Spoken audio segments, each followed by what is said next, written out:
I mean, the first people we fucking ended up hanging out with were the Prince people.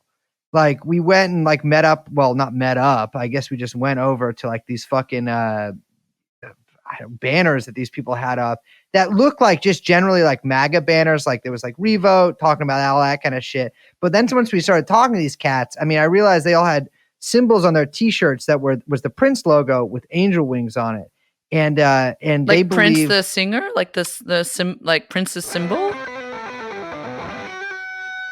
Yes. Yeah, Prince Okay. the singer. And I mean, they told you because we both talked to. I think we talked to every single member for quite a while, but there was about 5 of them, 4 or 5 of them, and they. I mean, it's like I couldn't understand exactly what the angle was here, but they said that Prince had been killed. One person told me by Hillary Clinton. One person told me by Warner Brothers. Which interesting. Actually, just the tentacles of the deep state. Whether that extends to Joe Biden or the music industry, who knows? It's just that theory, you know what I mean? But I've noticed this a bunch, and even in the White Lives Matter video we were talking about, like this is a very common thing with conspiracy theorists, especially the ones who stand on the street. A lot of them are really big fans of certain celebrities, and they honestly are like devastated by the loss of that celebrity. Kobe Bryant, Prince, Chris Cornell, Chester Bennington, Anthony Bourdain. Like these losses really fucked them up. Like a lot of people, especially those who are more like, what's the word? It's the opposite of being introverts, you know, who like spend a lot of time consuming like general media. Yeah. When these people die, they're left with a serious hole in their heart. And I mean, if you find a conspiracy to make sense of all that and give you a purpose, like that can kind of guide your conspiratorial mind in that direction. Like most of those people out there were just Prince fans. You know, if Prince wouldn't have died, they would have just been at a Prince concert. But Prince died, and they were just like, oh my God, they took him out. Who? That's what they're trying to figure out. They don't even know.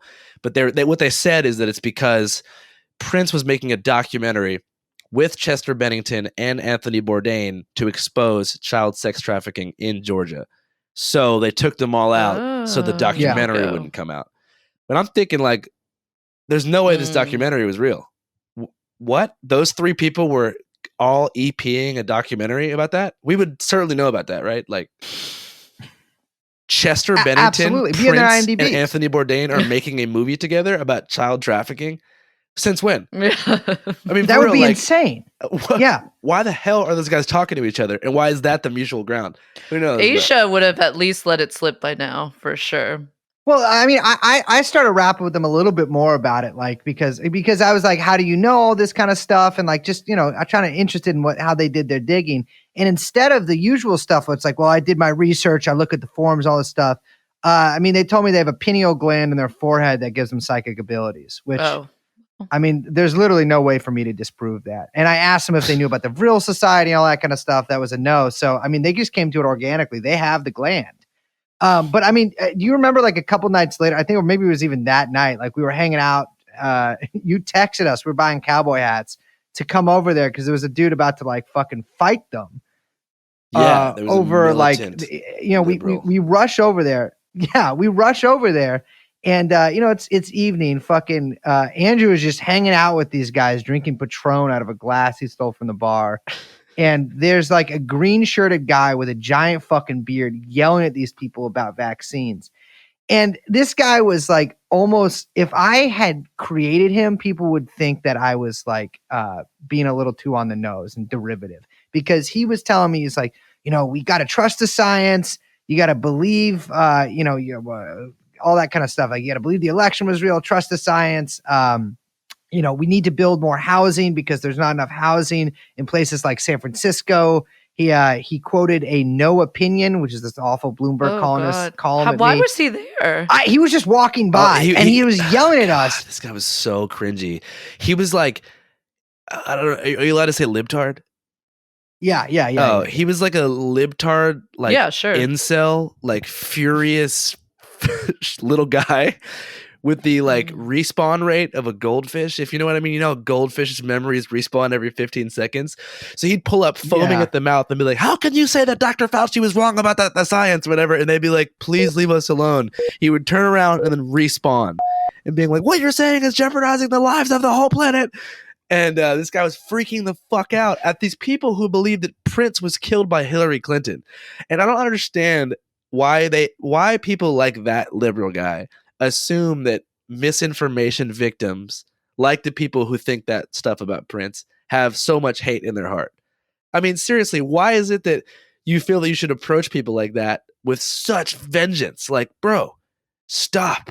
This is going to go on with or without you. Yeah. Leave it alone. That's how I feel. I mean, that's a phenomenon that you've been like noticing all over. I mean, it's like not just, the like crazy, like believe Fauci guys versus whatever. I mean, I don't know. Everyone is the kind of like hyper-polarization of all this stuff is fucking wild. And I'm sure seeing it like in that fashion just to like, I mean, to me, that sounds like a Twitter argument that you see like, but in real life, you know what I mean? It's like some weirdo, like these guys like posting back and forth, but then you see it like in real life. I don't know. It's completely deranged. But it really exists. sad. It's real. This is like this is the fucking country we live in. And it's making so many people rich when every time the rock meets a hard place and two fucking brainwashed people are screaming it out in the public center or wherever, and people want to make it. I'm not talking about horseshoe theory here. I'm not talking about like the Proud Boys versus Antifa in downtown Portland. I'm talking about like regular, like center right, center left people in different information bubbles colliding and not being able to find any common ground and just walking away extra pissed off. Like, this is something I've learned from all these conspiracy events is, I would say only 10 to 20% of these people I feel have like genuine hate in their heart, and you can really feel that when you're there. Most people think they're doing the right thing. As misinformed as they are, they believe that they're fighting for like a greater cause of like a bright future for the country. And I think that's the misunderstanding. I mean, even speaking of the Prince people, I mean, one of those guys, our boy Kevin, had fucking chained himself to a tree naked, I think, across from the White House to get information out that Prince was murdered. And I'm like, this isn't a hateful man. This is just an insane person. And that's like, that's the vibe I got from a lot of people there.